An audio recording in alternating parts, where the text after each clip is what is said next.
That would be me. Look who we're hanging with. Jason David Frank. Boom shakalaka. Please do not change channel.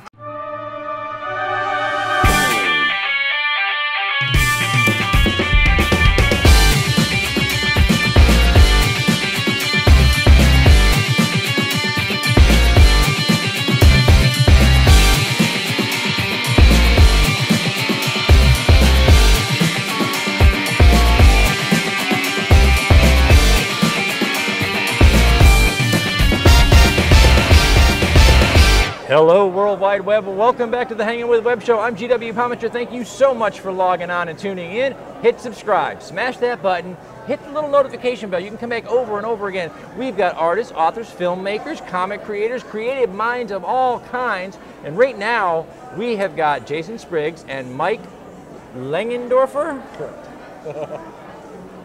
Really? Would I'm you like to talk to your parents, young man? Would you like to buy a vowel? From Mr. Mr. Raygun and Deuce. All right, guys. Well, let's start with Mr. Raygun. All right. So, when I was younger, I collected some comic books, some action figures. You picked one fascinator. One and you fascinator. got every variation under the sun.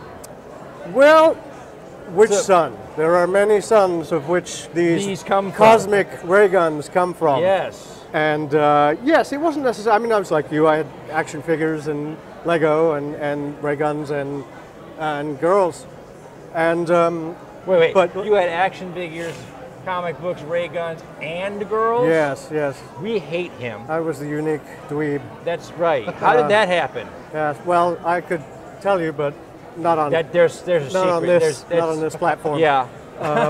So, how do we get it? Already we're off the rails. We're way over here, yeah. No, but the ray gun obsession really started a lot later because as a child with no form of income other than meager allowance, you'd never be able to afford these. So you kind of have to be a grown-up with a job and a partner. If you want to know what grown-ups with jobs do with their money,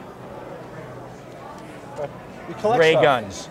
Pew pew. That's right. And speaking of childhood, these ray guns that we're collecting are far older than us. You know, these look like kind of classic toys. These are really classic. They are. That's the Astro Ray, 1962. That came out. 1962. 1962. This, and what that one is it's kind of neat. It's basically, it shot darts out of here, right? Oh, it's got the flashlight on the end now. Boom, yeah, so you can poke your friend's eye out with the dart, and then you pull this trigger back here and then blind him with this light. So very, very... Yes, that's pretty good. That comes in handy, right? Like it takes him out. Mostly safe. Mostly that's safe. What, vintage ray guns, mostly safe.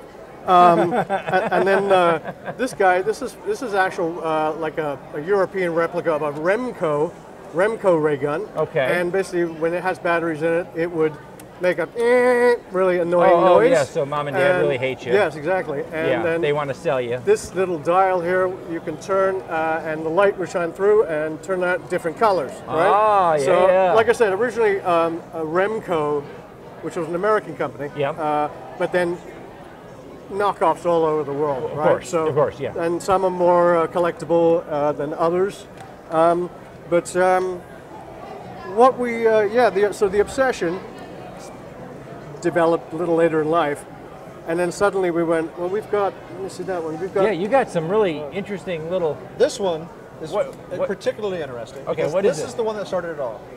This is the Buck Rogers XE31, 1934. This is the first ray gun that ever came out that was real. There's a cardboard one that came out previous to that. So this is Buck Rogers 1934. Very first one ever. Okay, Buck Rogers, by the way, is kind of the first space comic out there in 1928. It was huge. There was so this is within 6 years you've got toys merchandise. merchandising. I mean, they had lines forming around Macy's and stuff to buy these back then. This was a hugely popular toy for kids because it was a physical toy. They could imagine that they were now a Buck Rogers. They were a spaceman. Oh yeah. Yeah, because you had westerns. You had westerns are big, and you had the cap guns and revolvers and stuff. But You guys remember this. before they had this, though, you were outside and you were looking for the perfect shaped stick. Remember? Stick, exactly. The stick Yeah. you were I'm looking for the still perfect looking branch. for the perfectly shaped stick. Absolutely. Yes, That's a different show, though. but that's a euphemism for something else. Yes.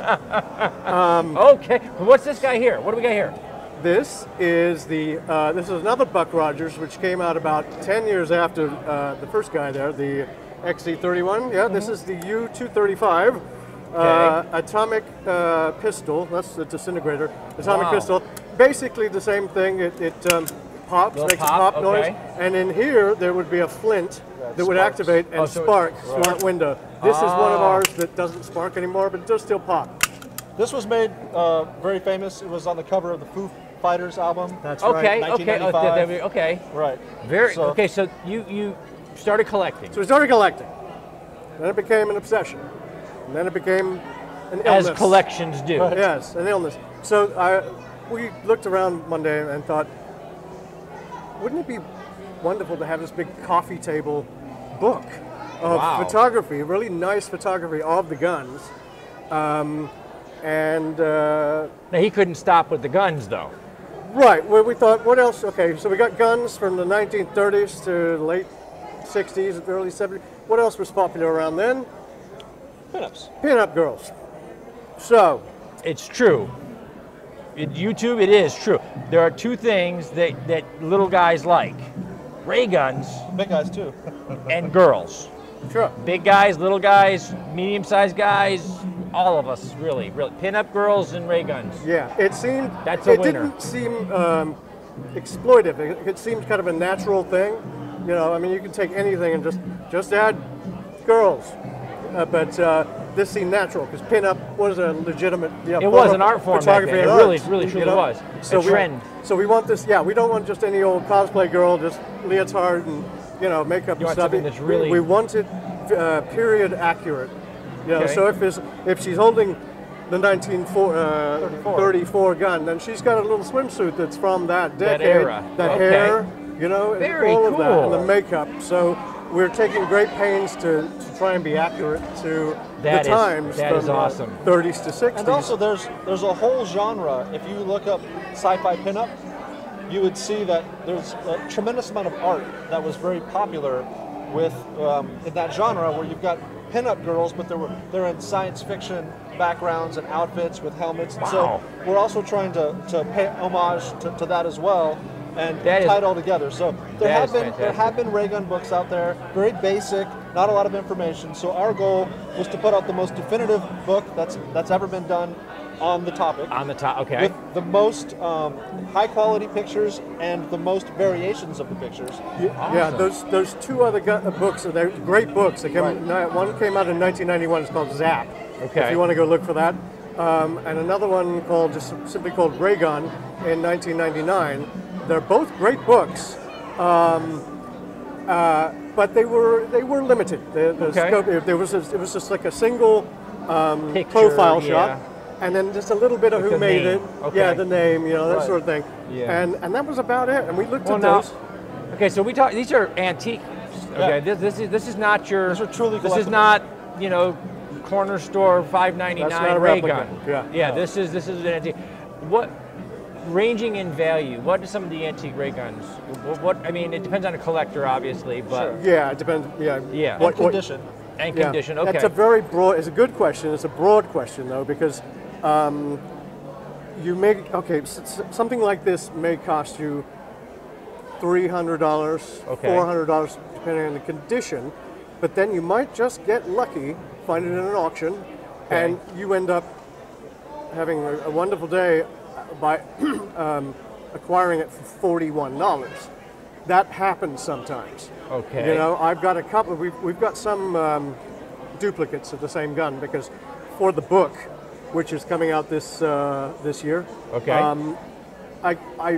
Until we go to press, we are going to continue to photograph or acquire better versions of the gun. So our first gun of this might not have been pristine, but it wasn't bad. We photographed it. Photographs are beautiful. Larry Elliott is our photographer. And but then we got another one, and then we got another one, and then one we just acquired is literally the cream of the crop. Wow. We don't need a better one than that to photograph. That is awesome. Yeah? So we've been doing that. So that adds. Now, a bit where of does time. one acquire, typically speaking, a classic ray gun? Believe it or not, everyday eBay most of the time. Really? Auctions come Yeah. around monthly-ish, depending upon where. Sometimes certain auction houses may only have a vintage toy style auction a couple times a year, and they may or may not have ray guns in that. Okay. And when they do, people generally flock. The good thing about those, they generally have very high quality, high value guns. Better versions of them, but you're going to pay a lot more. I mean, there are vintage ray guns out there that are literally thousands of dollars if you can find I was going to say, what is the cream of the crop at ray? What is the goal, guys? What is the ray There gun? is You a got to holy have grail. it. There's The a holy holy grail grail. of ray guns. There is. There is. What is that? It is called the pyrotomic disintegrator. The pyrotomic disintegrator. That just sounds cool. Yeah, or dirty. There's a reason. It's there's a reason why it's so rare. Go ahead. They believe that there are probably only 12 to 15 examples left in the world. Oh, wow. The reason is that when they made it, it was made of such a cheap plastic that when a kid got it and was like, and they would drop it, it would shatter.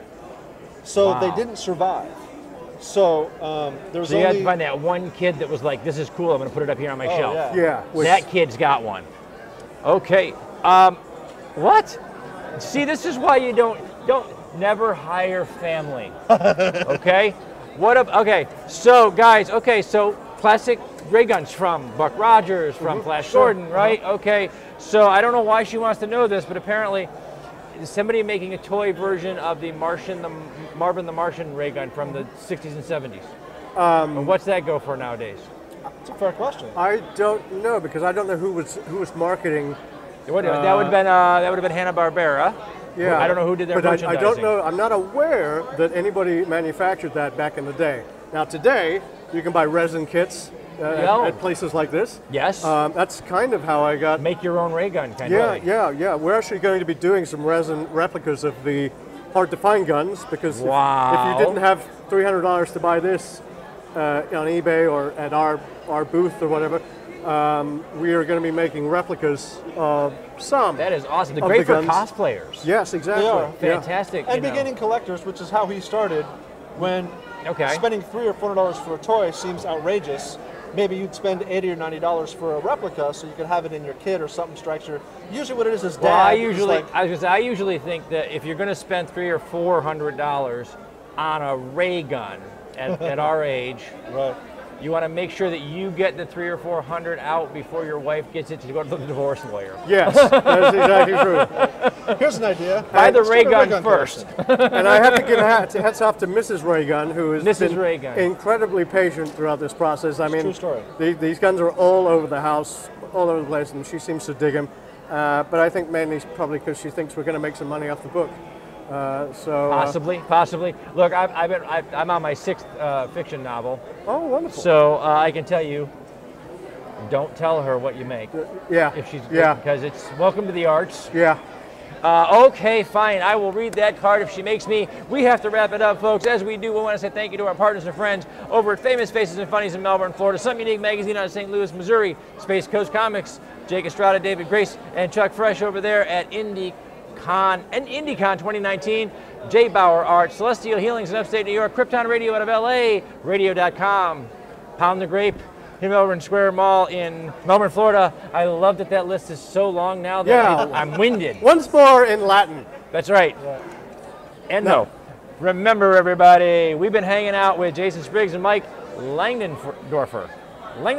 Okay, we've been hanging out with Mr. Raygun and Deuce here on the Hangin' With Web Show. Remember, log on, tune in, and see who we're hanging with next. Pew pew. Nice.